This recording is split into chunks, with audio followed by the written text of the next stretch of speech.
Halo Sobat APBN, jumpa lagi dengan kami Kanwil DJPB Sumbar, program khusus kita Sate Padang. Oke. Sharing tematik pelaksanaan anggaran. Nah, pada hari ini Alhamdulillah nih saya ditemani oleh Mas Rino. Kita sapa dulu Mas, sahabat Sobat APBN Kanwil Sumbar. Assalamualaikum warahmatullahi wabarakatuh. Baik, untuk episode kali ini kita akan membicarakan tentang langkah-langkah akhir tahun. Ini sudah bulan November, kita sudah mulai kredit untuk pembayaran, pencairan, segala macam terkait dengan pelaksanaan anggaran tahun 2022. Nah, ini nanti apa aja detailnya tentang Perdirjen 10, langkah-langkah akhir tahun 2023 akan dijelaskan oleh Mas Rino. Mas Rino ini newcomer di Kanwil DJPB Sumbar. Beliau akan langsung untuk substansi dari Perdirjen 10 tahun 2022. Mas Rino, kenapa ini selalu ada tiap tahun Perdirjen tentang langkah-langkah akhir tahun? Tolong dong dijelasin Mas, apa sih manfaatnya? Oke. Saya sapa dulu ya para Sobat APBN. Halo Sobat APBN, selamat datang di Sate Padang kali ini. Sekaligus tadi mau mengkoreksi yang disampaikan Mas Agus. Kalau ini per 10 tahun 2023, bukan tahun 2022. Oh, 2023. Kayaknya Mas Agus ini masih tertinggal 1 tahun di belakang gitu ya. Gitu. Siap, oke. Oke, tadi pertanyaannya apa? Apa Bagaimana? sih latar belakangnya? Latar belakang gitu? ya. Kok tiap tahun tuh ada gitu? Kan sama sebenarnya Mas itu. Ya memang betul. Ya itu memang selalu jadi pertanyaan bagi para sobat APBN seluruh Indonesia gitu, nggak cuma di Sumbar aja. Jadi memang setiap tahun kenapa selalu ada? Karena memang setiap tahun tanggalnya beda-beda. Ada yang tanggal 15 jatuh di hari Selasa, ada yang di hari Senin. Nah itulah makanya kita mengatur setiap tahun. Di samping itu juga ada terdapat perubahan-perubahan kebijakan yang harus diimplementasikan nih. Jadi itulah yang menyebabkan setiap tahun berubah. Ini dalam rangka untuk menjadikan tata kelola keuangan kita lebih baik. Jadi setiap akhir tahun kita selalu buat acuan untuk pelaksanaan anggaran. Gitu. Oh gitu ya. Nah boleh dong Mas dijelasin detail-detailnya, cut off-nya tanggal terakhir itu kan pasti diatur nih untuk pengajuan SPM ini paling lambat tanggal ini gitu Mas. Mau dijelasin Mas Rino? Oke, sebelumnya mungkin untuk membuka awareness kita bersama ya, kenapa sih perlunya ada langkah-langkah akhir tahun.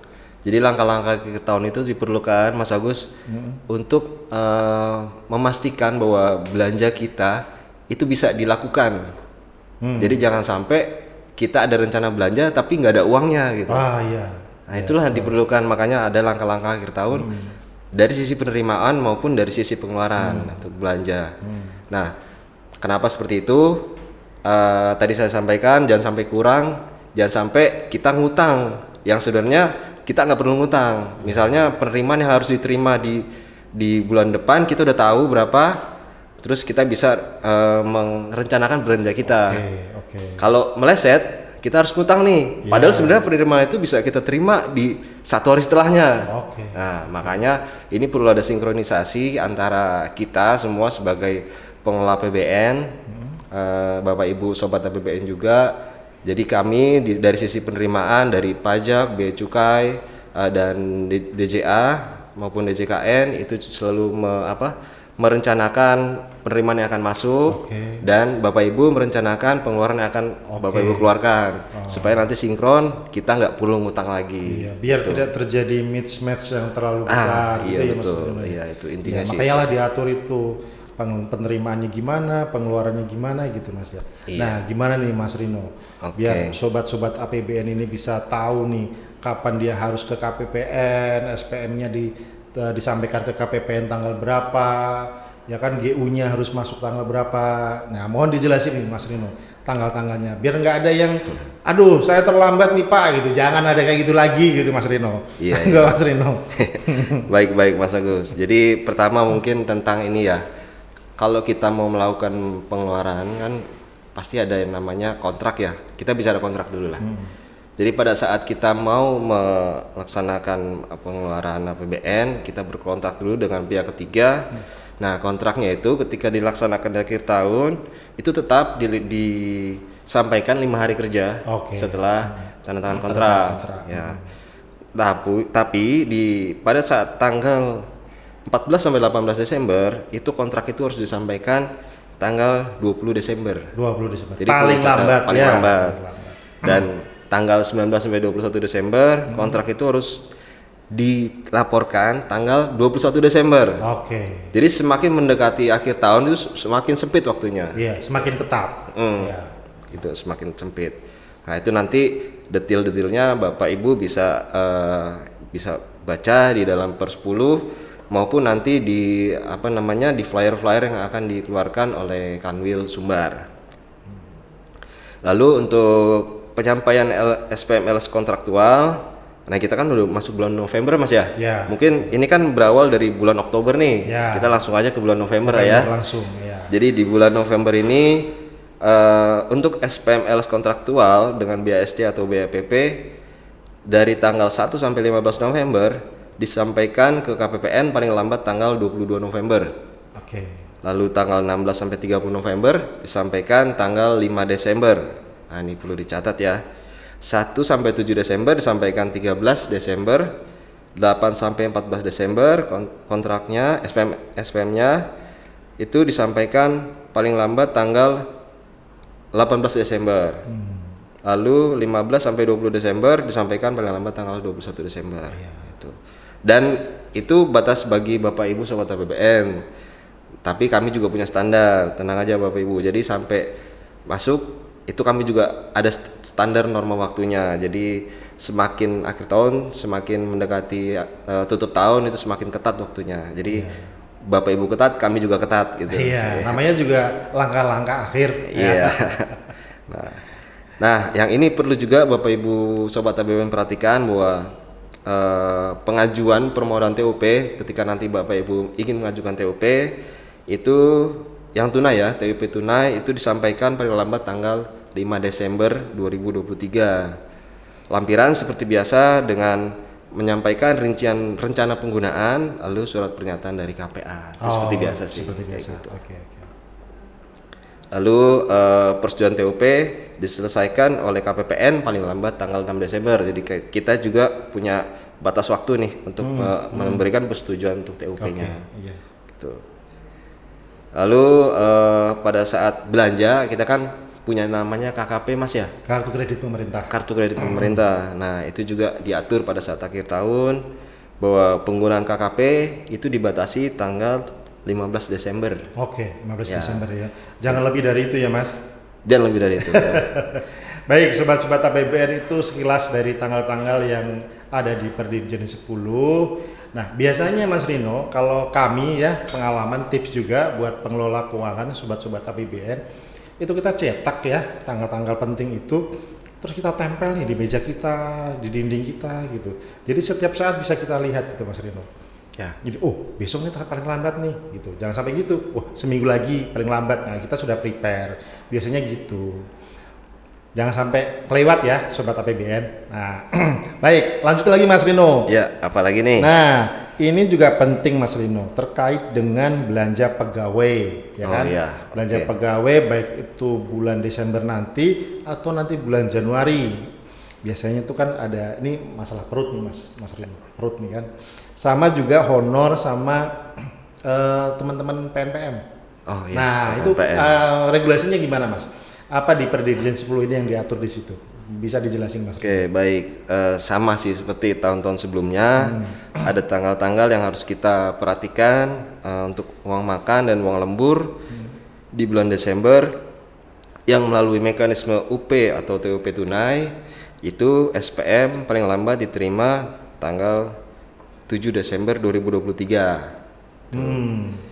Untuk melalui yang mekanisme LS itu SPM diterima paling lambat oleh KPPN tanggal 15 Desember 2023. Dan batas waktu penyelesaian oleh KPPN itu tanggal 19 Desember. Jadi 19 Desember itu udah jadi SP2D semuanya gitu.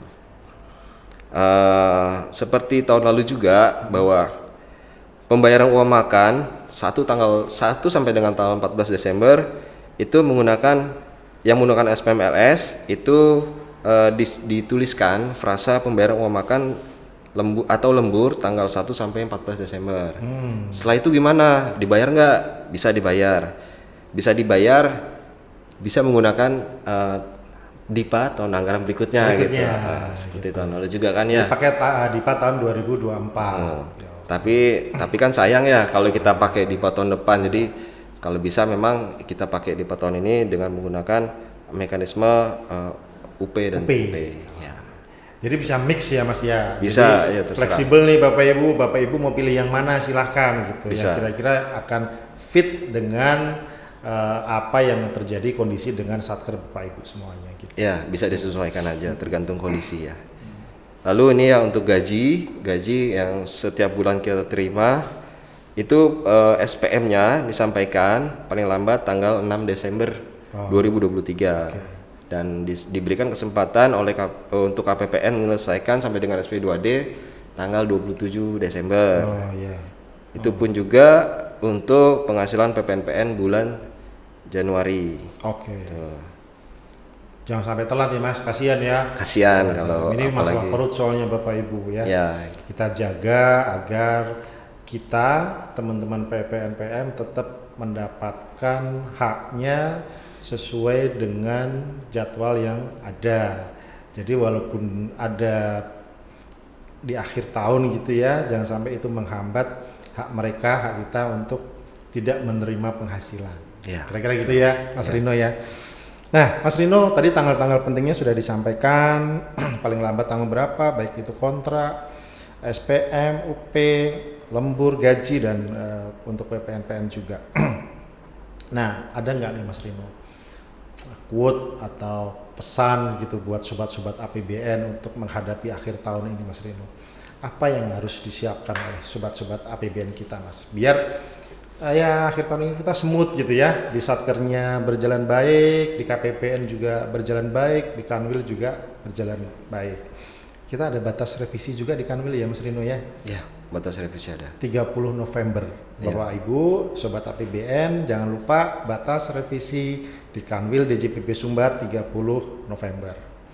Nah, monggo Mas Rino, kalau ada pesan-pesan atau quote biar Bapak Ibu Sobat APBN ini bisa melalui akhir tahun ini dengan baik. Silakan Mas Rino. Oke, mungkin Mas Agus, pesan-pesan yang bisa kita berikan kepada Sobat APBN sekalian. Itu pertama bahwa Bapak Ibu yang pastikan sebagai pengelola keuangan di satker ikut bergabung di dalam grup yang dibuat oleh KPPN sebagai mitranya, ya kan? Nah, itu tolong diperhatikan. Biasanya dari manajemen satkernya, dari MS-nya selalu memberitahukan tanggal-tanggal penting tersebut. Jadi kalau punya grup, mohon diperhatikan, jangan dicuekin. Nanti kalau dicuekin lewat, nah kita yang repot sendiri. Gitu. Jadi mohon diperhatikan tanggal-tanggal itu melalui grup yang ada yang Bapak Ibu bergabung di dalamnya. Nah, yang kedua yang tadi saya sampaikan, kenapa sih perlu langkah-langkah akhir tahun supaya kita tidak perlu ada pembiayaan yang sebenarnya nggak perlu gitu kan. Kita utang tapi sebenarnya nggak perlu utang karena besoknya kita dapat uang kok gitu kan. Inefisiensi. Jadi gimana caranya ya? Sekarang kan kita kan diminta untuk mengisi proyeksi Mas ya. Proyeksi pengeluaran kita. Rencana pengeluaran di tanggal 5 yang kita laporkan, lalu bisa diupdate di tanggal 15. Nah itu mohon Bapak Ibu sebagai Sobat APBN itu memperhatikan itu dan benar-benar menghitung proyeksi pengeluarannya. Nah jangan sampai miss. Valid ya, harus valid ya Mas. Harus valid, harus bener gitu, jangan asal diisi gitu Mas ya. Ya memang agak memerlukan effort yang lebih, cuman ya ini demi untuk tata kelola kita yang baik gitu. Jangan sampai kita kena serang masyarakat nih. Kok pemerintah ngutang tapi sebenarnya nggak perlu gitu kan. Kalau kita bisa atur tanggal-tanggalnya, waktu-waktunya kapan pengeluaran kita, penerimaan kita, itu kita nggak perlu utang lagi gitu Mas. kita malu dengan anak cucu kita. Dan biaya utang juga gede tuh. Iya. Biaya utang juga tinggi tuh. Bunga utang itu kan lumayan Iya. menggerus APBN kita. Betul. Dan itu harus dibayar dari uang pajak. Yang nanti di 10, 15 tahun, 20 tahun lagi itu yang bayar anak cucu kita. Gitu ya Mas Rino? Iya. Oke. Mungkin satu lagi Mas, terakhir. Apa tuh? Iya. Kami di Kanwil dan KPPN juga terbuka ketika Bapak Ibu memerlukan bantuan atau konsultasi, silakan aja langsung datang ke KPPN maupun ke Kanwil. Siap. Ya. Bisa melalui WA Ya. atau datang langsung. Ya, kami akan melayani Bapak Ibu sobat APBN sekalian. Gitu. Baik, begitu Bapak Ibu, kami siap untuk menemani Bapak Ibu melalui akhir tahun 2023. Bapak Ibu Sobat APBN, terima kasih bincang-bincang yang menarik dengan Mas Rino. Nah, Perdirjen 10 ya Mas ya, langkah-langkah akhir tahun 2023. Kita nanti jumpa lagi di Sate Padang episode berikutnya. Sobat APBN, sampai jumpa. Wassalamualaikum warahmatullahi wabarakatuh.